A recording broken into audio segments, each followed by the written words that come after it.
माँ के पैरों में जन्नत है, ना समझ बच्चे ये कब समझेंगे।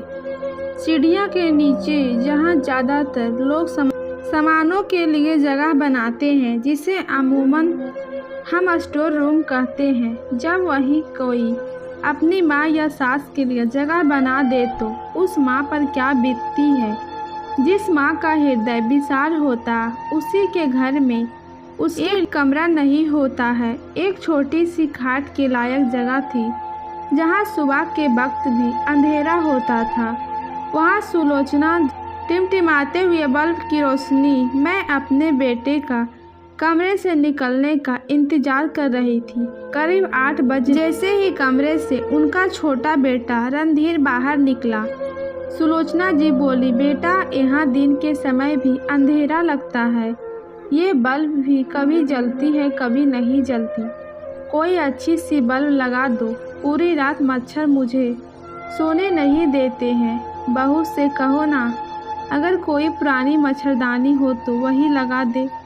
वो बोला, माँ सुबह हुई नहीं कि आपकी फरमाइश और शिकायतें शुरू हो जाती हैं। सुबह सुबह आपने टोक दिया, अब क्या ही दिन अच्छा जाएगा। क्या जब बाबूजी दुकान पर जाते थे तब भी आप यही करती थी, उनका भला सोचती थी और मेरा नुकसान। छी छी, कैसी है माँ हैं आप। सुलोचना जी बोली, नहीं नहीं बेटा, मैं तो ऐसा सपने में भी नहीं सोचती कि तुम्हारा कभी नुकसान हो।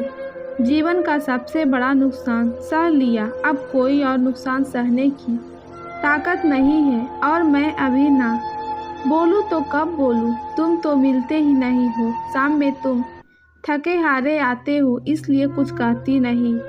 गलती हो गई बेटा, आगे से ध्यान रखूंगी। इतना कहते हुए सुलोचना जी की आंखें भर आई। रणधीर बोला, अब रोते हुए, अगर आप मुझे टोकोगी वो भी तब जब मैं काम पर जा रहा हूँ, तो सोचिए मेरा क्या ही फायदा होगा।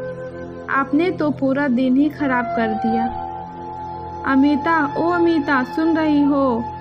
रणधीर ने अपनी पत्नी को आवाज़ लगाया।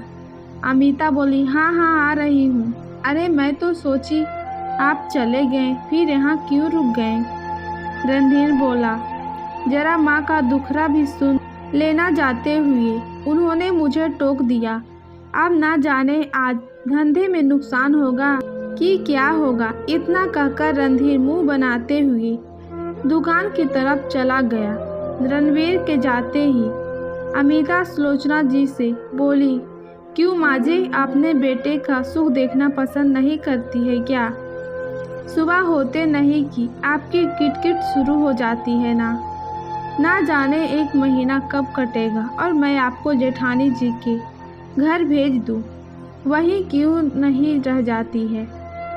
क्या परेशानी हो गई। सुलोचना जी बोली, बहू देखो, अभी सुबह के 9 बजे हैं और इन सीढ़ियों के नीचे कितना अंधेरा है। अंधेरे की वजह से मच्छर भी बहुत काटते हैं। मुझे बच्चों के कमरे में ही एक कोने में जगह दे देती, कम से कम यहाँ अकेले तो नहीं रहूँगी। अगर ये दुख भरी कहानी आपको पसंद आई तो कमेंट बॉक्स में ज़रूर लिखें, और मेरे चैनल पर नए हैं तो चैनल को लाइक सब्सक्राइब ज़्यादा से ज़्यादा शेयर करें।